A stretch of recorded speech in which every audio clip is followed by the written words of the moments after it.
Hoje nós estamos tendo o domingo da Igreja Perseguida, o DIP, tanto pela manhã na escola dominical, como foi mencionado agora no nosso momento missionário e no boletim que o irmão e a irmã receberam, vocês viram isso.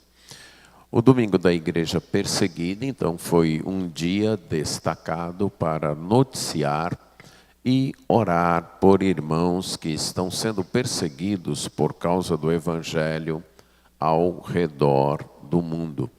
Foi uma iniciativa das missões Portas Abertas, missão fundada por um missionário que começou sozinho a contrabandear Bíblias para a União Soviética na época da chamada Cortina de Ferro. Então, este irmão teve essa iniciativa particular, sozinho, e dessa iniciativa que ele fez durante muito tempo sozinho, surgiu depois a missão Portas Abertas. Esse fato destaca que o povo de Deus é perseguido. De fato, o povo de Deus sempre foi perseguido. No caso do domingo da Igreja Perseguida, nós temos em vista aquelas perseguições oriundas dos inimigos de fora do arraial do Evangelho. Daqueles que declaradamente se colocam como contra o Evangelho, contra Deus, ou pelo menos o Deus da Bíblia, o Deus que se manifestou através de Jesus Cristo. Então são inimigos que não pertencem ao círculo do povo que se denomina povo de Deus. No entanto, há um outro tipo de perseguição. Uma perseguição que tem sua origem no meio do próprio povo de Deus. Uma perseguição que surge dentre os próprios irmãos. Não é uma perseguição daqueles que declaradamente se colocam contra Deus, mas uma perseguição de pessoas que professam crer em Deus. Seria a perseguição tipo fogo amigo. Esta expressão fogo amigo é um eufemismo para indicar ataques recebidos por soldados de seu próprio exército, seja por alguma confusão estratégica ou erro de identificação. Quando soldados de um próprio exército atacam seus companheiros, então, isso é denominado fogo amigo. Esse fogo amigo também sempre esteve presente no meio do povo de Deus. Perseguição movida por aqueles que são irmãos, ou que pelo menos se dizem irmãos, mas que se colocam contra aqueles que manifestam uma fé genuína no Senhor Jesus Cristo. O povo da época do profeta Isaías enfrentava este fogo amigo, esse tipo de perseguição. Em vários pontos do livro, claramente é feita uma distinção entre aqueles que estavam no meio de Israel, mas não seguiam a Deus, não se importavam com a sua palavra, não manifestavam temor a Ele, e aqueles que eram israelitas, mas também eram obedientes a Deus. Aqueles que de fato formavam o povo da aliança, que eram até chamados de remanescente fiel. O texto que vamos abordar agora à tarde trata exatamente desse assunto.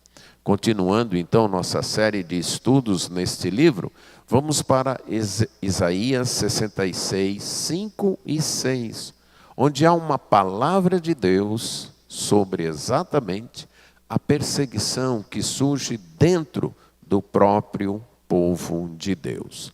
Isaías 66, versos 5 e 6, nós lemos assim: escutem a palavra do Senhor, vocês que tremem diante da sua palavra. Os irmãos de vocês os odeiam e os rejeitam por causa do amor de vocês pelo meu nome. Eles dizem: que o Senhor mostre a sua glória para que vejamos a alegria de vocês. Mas eles é que serão envergonhados.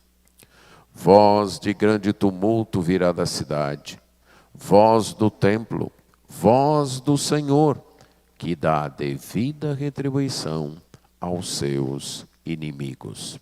Vamos orar. Senhor nosso Deus, temos diante de nós a Tua palavra.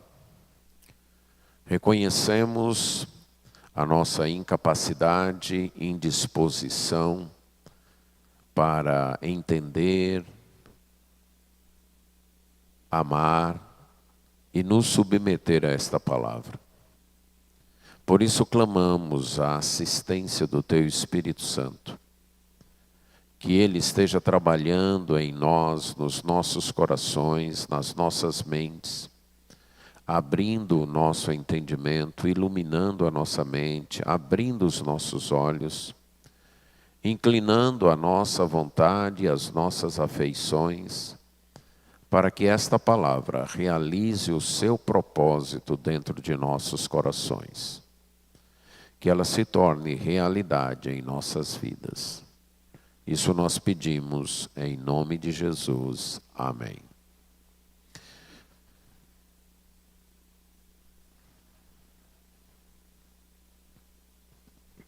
Nesse texto, o profeta Isaías claramente declara que Deus promete dar a devida paga para aqueles que, estando no meio do seu povo, perseguem aqueles que de fato são povo de Deus, aqueles que tremem diante da sua palavra.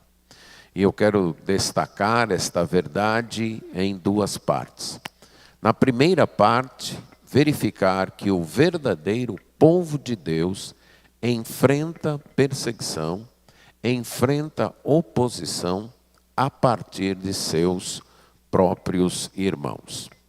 Isaías, mais ou menos 7 séculos antes do Senhor Jesus Cristo, na cidade de Jerusalém, para o povo de Judá, foi levantado como profeta, como um porta-voz de Deus, para alertar aquele povo quanto ao seu pecado, a sua desobediência, a sua teimosia em violar a aliança que Deus havia feito com eles, conclamar aquele povo ao arrependimento, ao retorno aos caminhos de Deus, à obediência a Deus, a um retorno a uma confiança na palavra e na proteção de Deus, para abandonar seus pecados, abandonar sua idolatria, abandonar a confiança em outras nações e nos seus próprios recursos. E esse povo teimosamente recusava ouvir as advertências de Isaías. Esse povo se manifestava em sua grande parte infiel e se comportava como inimigo, chegando inclusive a perseguir o próprio profeta Isaías, que, segundo a tradição, depois de encerrado o seu ministério profético, ele ainda continuou alguns anos com vida, anos que usou para poder escrever o livro que nós temos, mas depois disso foi perseguido pelo rei Manassés e morreu sendo cerrado ao meio. Mas mesmo no meio deste povo, que era denominado povo de Deus, havia os fiéis. Havia aqueles que temiam e tremiam diante da palavra de Deus, que era o remanescente fiel. É para este povo que Deus tem esta palavra aqui. Esses 2 capítulos finais do livro de Isaías trazem tanto a resposta de Deus a uma oração que o profeta fez e que está registrada no capítulo 63, 7 até 64, 12, mas também forma uma conclusão, retomando e sumariando alguns temas já tratados no decorrer de todo o livro, nas partes anteriores do livro. Esses 2 capítulos contêm metáforas, imagens muito vívidas que falam do fim, daquilo que nós chamamos escatologia bíblica, imagens que apresentam como será o juízo final, o destino final, tanto do povo de Deus como do povo que não é de Deus. O propósito destas profecias era trazer uma orientação para o povo de Deus, mostrando como eles deveriam se comportar num período ou num tempo de adversidade, de calamidades, de oposição, que eles não poderiam perder a esperança no propósito e na ação de Deus. Seria como se o profeta estivesse dizendo para eles: não percam a esperança no plano de Deus. Tudo, por mais difícil e confuso que possa estar, vocês devem continuar confiando na palavra de Deus, acreditando no plano de Deus e mantendo a fidelidade de vocês a Deus. O profeta fala nestes capítulos tanto do juízo como da salvação, da restauração de Deus. Aqui mesmo no capítulo 66, nos primeiros 4 versos, nós vimos a condenação de Deus contra a falsa adoração. Deus então alertou aquele povo de que rituais e sacrifícios, momentos de adoração, momentos de culto que não são acompanhados de obediência, vai trazer juízo para os seus adoradores. Que Deus não tolera o uso do culto, o uso de práticas de adoração, o uso de rituais como máscaras que venham esconder um coração infiel, como coberturas, cortinas de fumaça para a desobediência. Não. Deus quer sim a adoração do seu povo, mas uma adoração acompanhada de obediência. Agora há um chamado para ouvir, uma ordem. Escutem a palavra do Senhor. Ouçam o que Deus está dizendo. Prestem atenção no que Deus vai dizer para vocês. E esta palavra, esta chamada de atenção, este chamado para ouvir, é dirigido a vocês que tremem diante da palavra de Deus. Ao povo, então, que diante da palavra de Deus era capaz de tremer.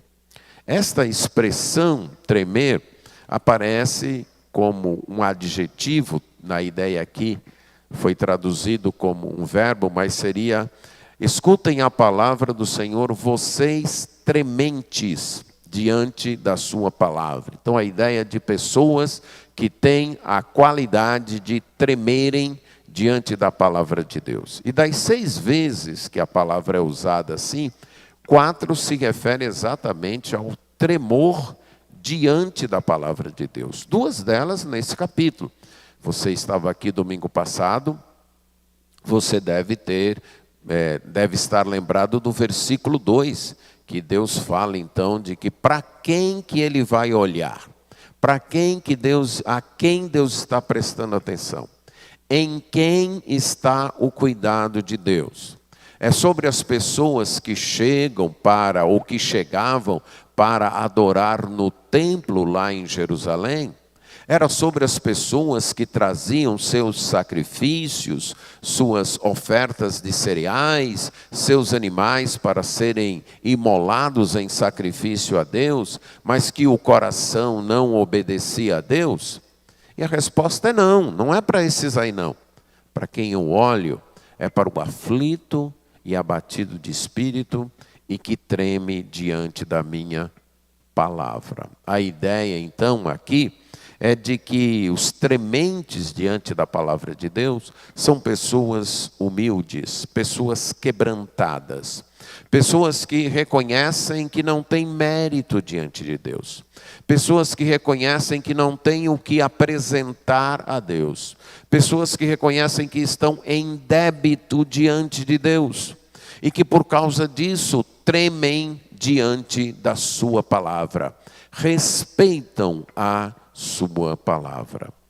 As outras duas vezes que aparece se referindo a trementes diante da palavra de Deus é no livro de Esdras, Esdras capítulo 9, verso 4 e Esdras capítulo 10, verso 13. E o exemplo ali é exatamente de pessoas que, diante da desobediência de uma parte do povo, o povo aí já falando do povo que retornou do exílio, e esse povo continuava a desobedecer a Deus. Diante dessa desobediência, a parte do povo que era fiel tremeu diante de Deus.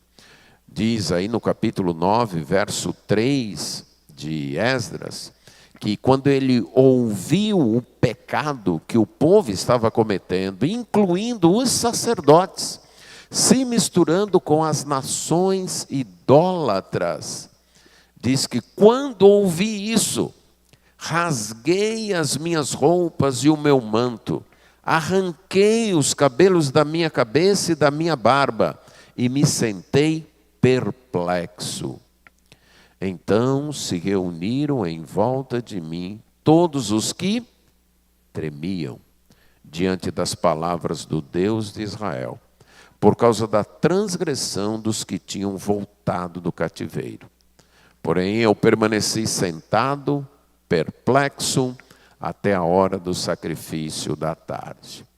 Esdras aqui se coloca angustiado diante daquele novo começo, daquele recomeço que Deus estava proporcionando ao seu povo, aquela nova oportunidade para aquele povo retornar para a sua terra, reconstruir o seu templo, renovar a aliança com Deus. E agora, os líderes, os sacerdotes e parte do povo estavam cometendo os mesmos pecados que havia levado aquele povo para o exílio, que havia feito com que a mão de Deus pesasse sobre aquele povo. Esdras fica, pela descrição aqui, praticamente fora de si. Ele rasga a sua roupa, ele rasga o seu manto, ele arranca os cabelos de sua cabeça e de sua barba, e ele se senta perplexo, confuso, sem entender como é que este povo, depois que passou por tudo que passou, depois que sofreu uma forte disciplina de Deus, volta a praticar os mesmos pecados. E aí diz que aqueles que tremiam diante da palavra de Deus chegaram perto dele. A ideia do tremor aqui é: nós estamos no meio de um povo que está novamente desobedecendo a Deus, por isso, ai de nós. Tremer diante da palavra de Deus, então fala de não ver o pecado com indiferença, de não olhar para o pecado como uma coisa normal, de encarar o pecado como algo banal. Todo mundo faz, isso é comum hoje em dia. No passado até que estranhavam, mas hoje ninguém estranha mais. Hoje isso é aceitável, hoje isso é normal. Tremer diante da palavra de Deus é não ter esta atitude. É entender que pecado é pecado, e que isso não muda para Deus.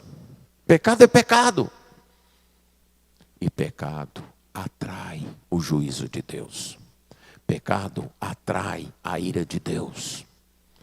E numa sociedade, note bem, em que mesmo quando nós não praticamos esses pecados, mas temos uma atitude de indiferença, uma atitude de não tremer, de não temer, de achar isso normal,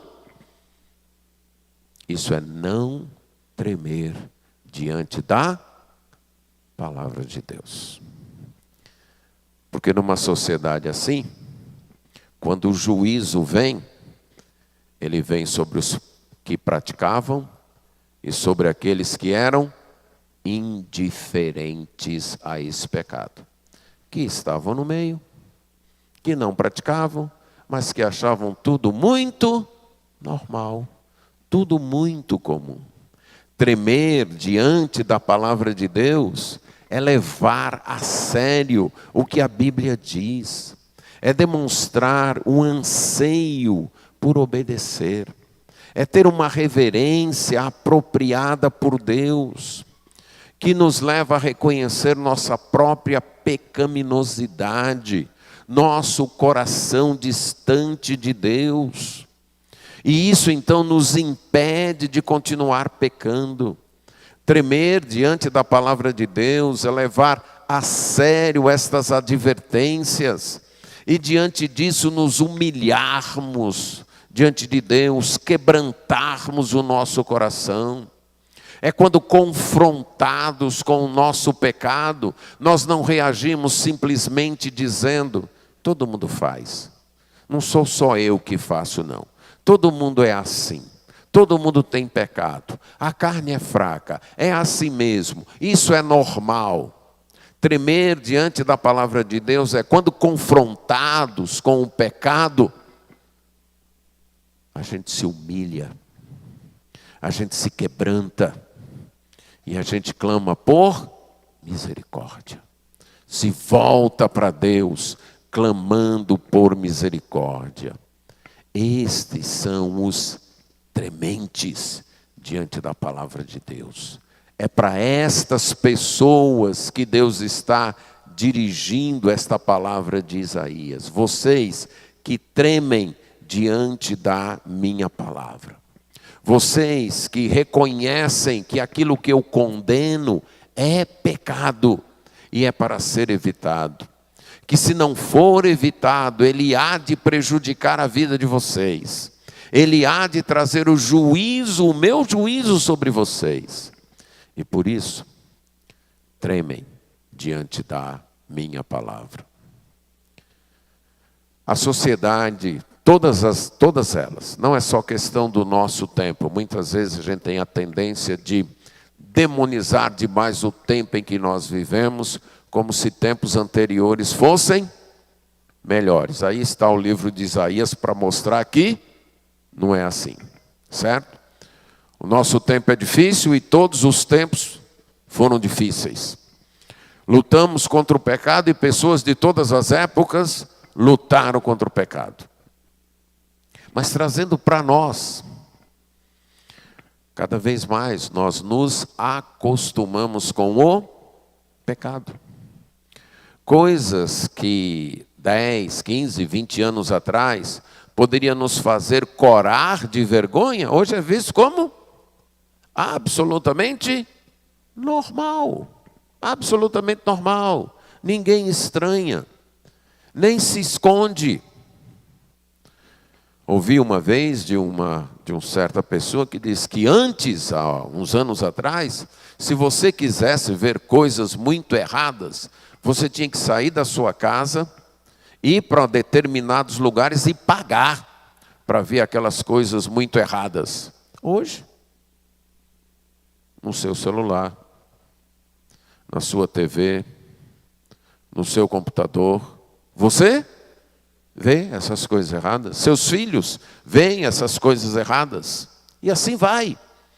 O pecado foi aumentando as fronteiras, foi esticando as fronteiras, e isso foi baixando as nossas defesas.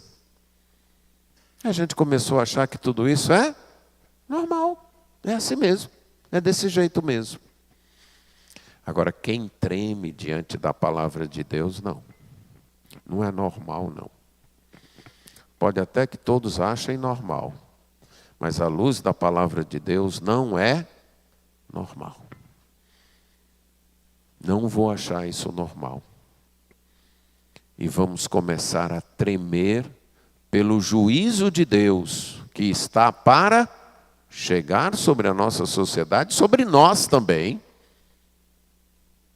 Porque, muitas vezes, estamos sendo indiferentes, algumas vezes até cúmplices, diante desse estado de pecado. Mas os tementes da palavra de Deus não. Eles não se conformam com isso. E porque não se conformam com isso, o que acontece com eles? São perseguidos. Está aí. A próxima frase. Os irmãos de vocês os odeiam e os rejeitam. O termo irmãos, conforme usado aqui, é para se referir àqueles que eram membros da aliança. Por exemplo, aparece algumas vezes em Deuteronômio, no livro de Jeremias, Deuteronômio 1,16, 3,18, para falar de pessoas que eram do povo de Israel, do povo de Judá. O mesmo grupo, então, que toda aquela nação, que pertencia àquela nação, que todos fizeram uma aliança com Deus, fizeram um acordo com Deus. Então, não está falando de nações inimigas, de povos dos assírios, dos babilônios, não. Está falando de pessoas do povo judeu que estava perseguindo aqueles que tremiam diante da palavra de Deus. Isso aconteceu com o povo judeu e o Senhor Jesus Cristo disse que aconteceria com o seu povo. Quando Jesus falou um sermão sobre os dias finais, no capítulo 24 do Evangelho de Mateus, Mateus capítulo 24, verso 9, a partir do verso 9, ele diz assim: vocês serão entregues para serem maltratados, e eles os matarão. Vocês serão odiados por todas as nações por causa do meu nome. Nesse tempo, muitos hão de se escandalizar, a ideia é tropeçar, trair e odiar. Pronto, ele está mostrando dentro do contexto da irmandade, dentro do contexto das pessoas que estão professando seguir a Cristo, vai haver traição e ódio. Traição e ódio. Muitos falsos profetas se levantarão e enganarão a muitos. E por se multiplicar a maldade, o amor se esfriará de quase todos. A maldade vai chegar a um ponto que vai se tornar tão comum que o amor vai esfriar. Vai se acostumar tanto com o mal que esse costume com a maldade vai acabar esfriando o amor do povo de Deus. E aí vai ter esta perseguição, esta rejeição. No livro de Lucas, no capítulo 6, no verso 22, Lucas 6, 22, o Senhor Jesus Cristo disse assim: bem-aventurados são vocês quando as pessoas os odiarem, expulsarem de sua companhia, insultarem e rejeitarem o nome de vocês como indigno, por causa do Filho do Homem. Sim, Jesus falou que haveria perseguição. Não apenas perseguição dos de fora, mas perseguição também por parte dos de dentro.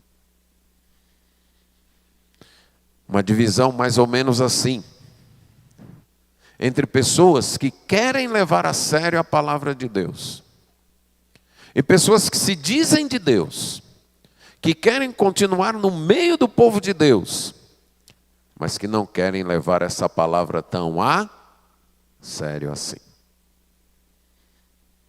Que começam a achar que isso é fanatismo. Que começam a achar que não é bem desse jeito, não. Que a gente pode andar com Deus e ainda ceder ao mundo. Que a gente pode andar com Deus e ainda manter um certo relacionamento com o pecado. E vai chegar uma hora em que esses que não querem levar a sério a palavra de Deus vão começar a odiar os que querem levar a sério. Por que será que isso acontece? É raro o oposto. Aqueles que querem levar a sério a palavra de Deus, odiar os que não querem. Mas é muito comum os que querem estar no meio do povo de Deus, que querem desfrutar das benesses de conviver no meio do povo de Deus, mas não querem um compromisso sério, odiarem aqueles que querem viver a sério. Por quê? Porque há algo em cada um de nós chamado consciência. E quando eu estou errado e vejo alguém que está fazendo certo, o que acontece com essa parte de mim que se chama consciência? Ela dói, não é verdade? Ela acusa. E aí eu tenho duas saídas: consertar o meu comportamento ou dizer que a outra pessoa é que está errada. Convencer a mim mesmo e aos outros de que o errado é quem está certo. E assim anestesiar minha consciência.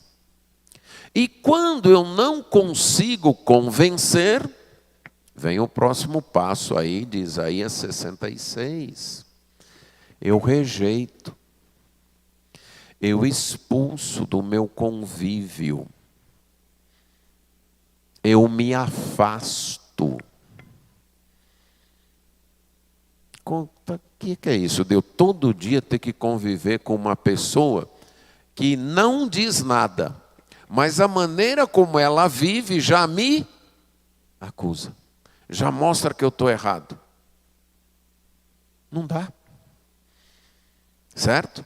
Então chega uma hora que você expulsa aquela pessoa. E aí está dizendo, a forma da perseguição era ódio, era rejeição, mas tinha uma outra forma. Zombarias. Ainda no verso 5. Eles dizem que o Senhor mostre a sua glória, para que vejamos a alegria de vocês. A ideia aqui é, vocês não dizem que Deus está com vocês? Cadê? Eu só vejo vocês sofrendo.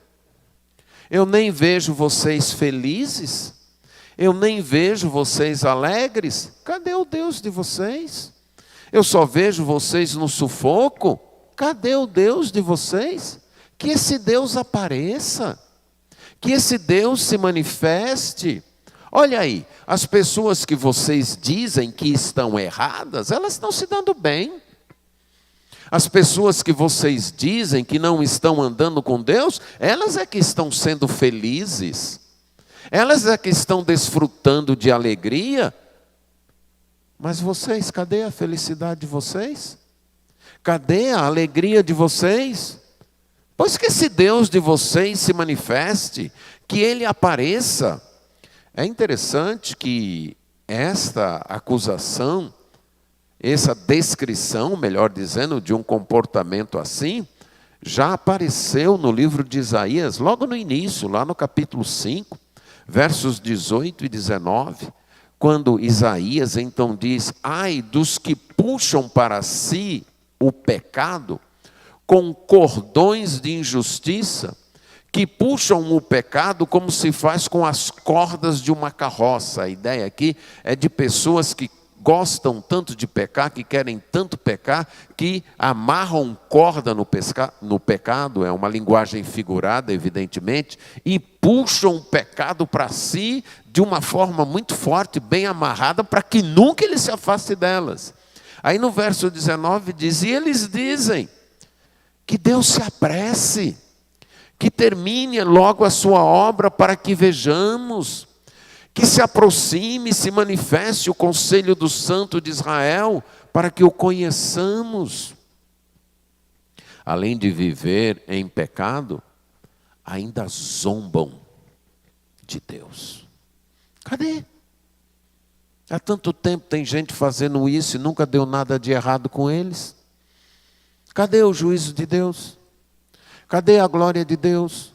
Cadê o castigo de Deus? Cadê a felicidade daqueles que estão seguindo a Deus? Cadê a alegria deles? No capítulo 30 de Isaías, nos versos 9 a 11, também novamente isso é colocado. Capítulo 30, versos 9 a 11. Porque esse é um povo rebelde, são filhos mentirosos, filhos que não querem ouvir a lei do Senhor. Eles dizem aos videntes, não tenham mais visões. E dizem aos profetas, não profetizem para nós o que é reto. Diga-nos coisas agradáveis. Profetizem ilusões. Nós não queremos ir para uma igreja onde fale só da Bíblia, onde condene o pecado. Não queremos isso, não. Nós queremos mensagens positivas. Mensagens que nos joguem para cima. Mensagens que apontem o bem que há dentro de nós. Mensagens que possam nos estimular ao desenvolvimento. É isso que nós queremos. Aí a pergunta, isso é novo? O pastorado coach é novo? Não, está lá, desde a época de Isaías. Nós não queremos profetas, nós queremos profetas que nos profetizem ilusões. É disso que a gente gosta. A gente gosta de viver iludido, cometendo o pecado e acreditando que mesmo assim ainda vai dar o que isso não passa do quê? De uma grande ilusão. Pois é isso que a gente quer. Não profetize verdade para a gente. Digam coisas agradáveis. Desviem-se do caminho, afastem-se da vereda. Não nos falem mais a respeito do Santo de Israel. Isso aí não nos faz felizes, não. Isso a gente não quer. Voltando a Isaías, qual a razão da perseguição? Por causa do amor de vocês pelo meu nome. Os tementes a Deus escolheram amar a Deus acima de todas as coisas. Então, mesmo que sejam irmãos, que sejam parentes, que seja pai, que seja mãe, que seja filho, que seja mulher, não importa. O compromisso primeiro de um temente a Deus, um temente diante da palavra de Deus, é com Deus. Esse é o seu maior compromisso. Os outros compromissos vêm depois. Qualquer compromisso que queira atravessar o compromisso dele com Deus, é colocar de lado. Qualquer amor que queira se interpor no seu amor por Deus, já é deixado de lado. O temente diante da palavra de Deus diz assim: o maior amor da minha vida é Deus. E qualquer outro amor na minha vida tem que concordar com isso. Tem que aceitar isso. Um temente diante da palavra de Deus, que é solteiro, jamais vai casar com um rapaz ou uma moça que exija ser o maior amor da vida dele ou dela. Não. O temente diante da palavra de Deus vai casar com alguém que quer ser segundo. E ele mesmo vai se colocar como segundo. Seu maior amor é Deus, eu sou o segundo. Seu maior amor é Deus, eu sou a segunda. Esse é o único amor verdadeiro, de fato. Não tem outro tipo de amor verdadeiro se não for esse. Qualquer outro amor que não for esse é idolatria. Lembra do que nós cantamos? Altares dentro do coração, e temos edificado. A namorada, o namorado, a esposa, o marido, os filhos, os pais, o emprego. Amores maiores do que Deus, ou pelo menos iguais ao nosso amor por Deus. São altares que precisam ser destruídos, que precisam ser derrubados, porque os trementes diante da palavra de Deus têm esse profundo amor para com Deus, dedicam-se inteiramente a Deus. Agora, o que acontece quando a gente dedica-se inteiramente a Deus? Quando a gente se propõe a amar a Deus acima de todas as coisas, como o próprio Jesus ensinou. Fazer de Jesus o centro da nossa vida. O que acontece? Encontramos Deus, encontramos seu amor e nos tornamos um embaraço para aqueles que estão perto de nós e não querem viver assim. Essa é a grande verdade. Aqueles que estão ao nosso redor, mas não querem esse estilo de vida, acabam ficando o quê?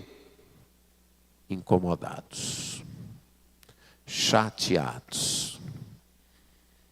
E começam a nos colocar de lado, a boicotar, a excluir de suas atividades, a excluir da companhia, a nos deixar de lado. Não nos querem mais com eles. Começam a nos odiar. Novamente, isso é novo? Qual a primeira vez que isso aconteceu? Lembra? Caim e Abel. Pronto, foi a primeira vez. Tem alguém servindo a Deus do jeito que era para servir, Abel, e tem alguém que quer servir a Deus do seu jeito. Quer servir a Deus, quer trazer oferta para Deus, mas do seu jeito. E chegou uma hora que esse que quer servir a Deus do seu jeito, não aguentou mais a presença daquele que servia a Deus do jeito de Deus. E ele fez o quê? Assassinou. O ódio foi tão grande que ele fez isso. Então, isso não é de hoje. Isso não é de agora. Isaías, inclusive, experimentou isso. Lá no capítulo 8, ele descreve Deus falando para ele, a partir do verso 11, destacando aqui algumas partes. Porque assim o Senhor me disse, a mão forte dele sobre mim me advertiu, para que eu não andasse no caminho desse povo, para que eu não temesse o que esse povo teme, para que eu não vivesse como esse povo vive, mas que eu santificasse o Senhor dos exércitos, que eu fizesse dele o meu Deus. Verso 13, é ele que eu devo temer, é ele que é o meu santuário, que eu devo guardar bem o testemunho e a sua lei, e esperar nele. E aqui eu estou, verso 18, com os meus filhos, com aqueles que também dentro do povo de Deus estão se maravilhando diante do que Deus está fazendo, enquanto os outros estão consultando quem? Estão consultando os médios, estão consultando os adivinhos, estão consultando os mortos. Aí ele pergunta, tem cabimento isso? A favor dos vivos, se consultar os mortos? E aí ele conclui, vão para a palavra, vão ouvir a lei do Senhor, vão ouvir o que Deus revelou, porque se não for por aí, nunca mais verão a vida. Deus promete dar a devida paga para os que estão no meio do seu povo, perseguindo o seu povo. E a primeira parte foi, o verdadeiro povo de Deus enfrenta a perseguição dentre os seus próprios irmãos. Mas a segunda e última, Deus trará a devida paga àqueles que perseguem o seu povo.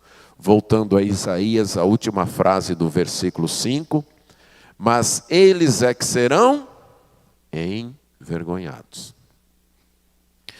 Isaías está dizendo, hoje eles estão zombando de vocês. Hoje eles estão odiando vocês.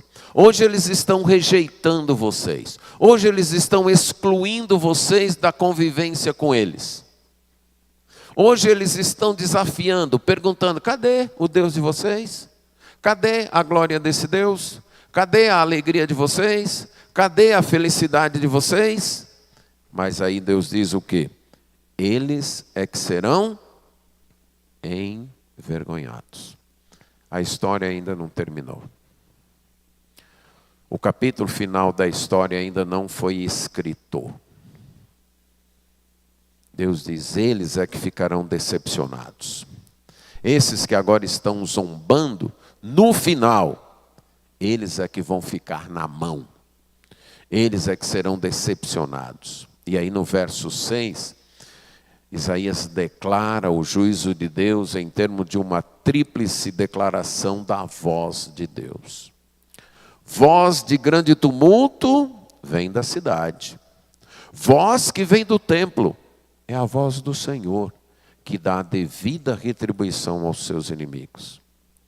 Isaías, então, metaforicamente fala como uma voz estrondosa, como se fosse um tumulto, uma revolução que está vindo da cidade. E quando ele apura melhor o ouvido, ele reconhece que não é de toda a cidade, mas essa voz está vindo do templo, da casa de Deus, do lugar onde Deus habita. E aí ele apura ainda melhor o ouvido e distingue. É a voz não é uma voz de multidão, não é a voz de uma tempestade, não é a voz de um mar rugindo, não é a voz de um grande vento, não. É a própria voz de Deus, vindo lá do seu templo, vindo lá do seu santuário. E essa voz tem qual propósito? Dar a devida retribuição aos seus inimigos. A voz de Deus, então, aqui é um instrumento de juízo que vem do próprio Deus para dar a devida paga. No momento missionário de hoje, nós ouvimos histórias tristes. Pela manhã, nós ouvimos outras histórias tristes. Alguns irmãos receberam um pedido de oração contando algumas histórias tristes. E algumas vezes isso nos revolta, não é? Isso como eu ouvi ainda há alguns meses, num certo país, que invadiram os cultos, os momentos dos cultos, e mataram e arrastaram pessoas. E na hora o desejo é de fazer alguma coisa. Calma. A história ainda não terminou. A voz de Deus virá. A voz de Deus virá do seu templo. A voz de Deus virá no tempo certo.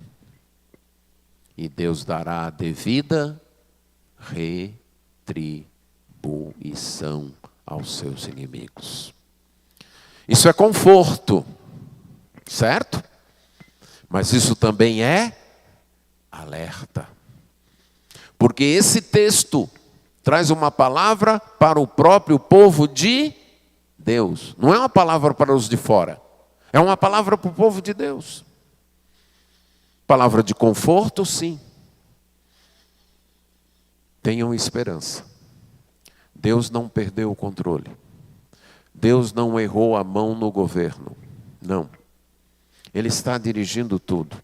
Ele ainda governa tudo. Ele não tomou decisões erradas, não. Não. Ele ainda está no controle. Ele ainda é o regente da história. Sim. E no tempo certo, Ele dará a devida retribuição. Ele dará a devida paga. No tempo certo, sua voz soará como instrumento de juízo para pagar.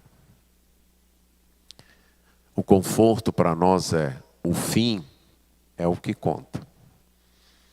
Se agora os inimigos tripudiam, se agora os inimigos zombam, se agora os inimigos desafiam, não tem problema.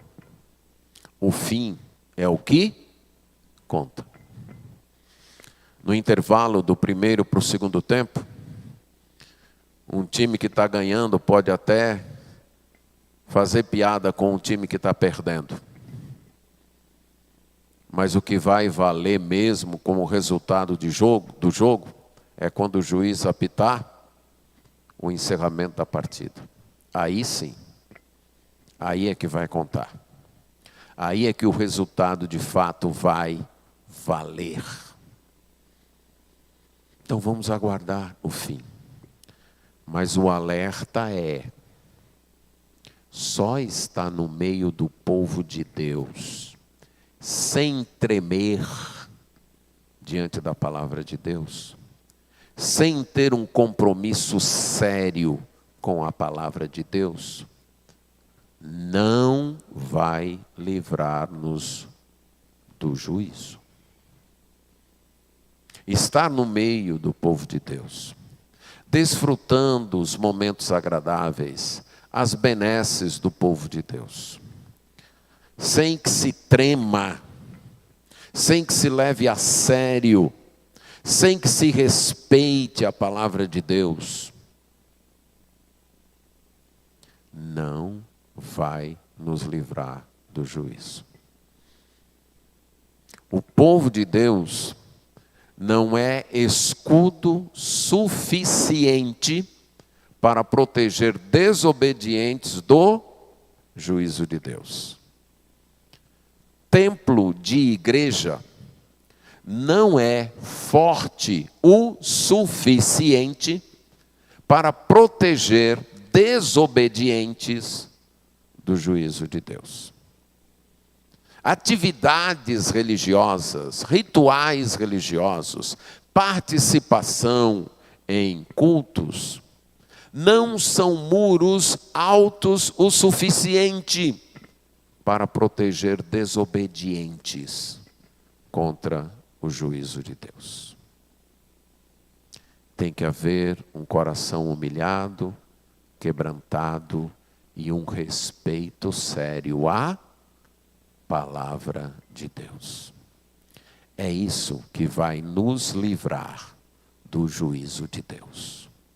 Estar no meio do povo de Deus não vai nos livrar.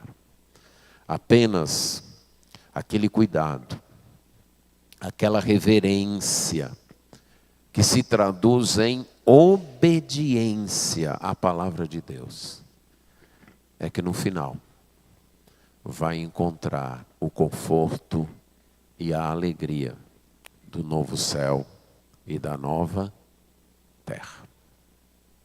Então, não se engane, mas trema diante da palavra de Deus. Leve a sério o que a palavra de Deus diz. Assuma um compromisso com Deus através do seu Filho, o Senhor Jesus Cristo. Ele é o único escudo suficiente para proteger você do juízo de Deus. Ele é o único escudo e proteção capaz de livrar você do juízo de Deus. Foi para isso que ele veio e morreu na cruz, pagando o preço dos nossos pecados. E apenas uma vida que se entrega a Ele, que assume um compromisso com Ele e que confia nele, estará protegida da voz de Deus quando chegar trazendo o juízo. Assuma um compromisso sério com Deus através do Senhor Jesus Cristo. E assim, você estará protegido da voz do julgamento de Deus. Amém.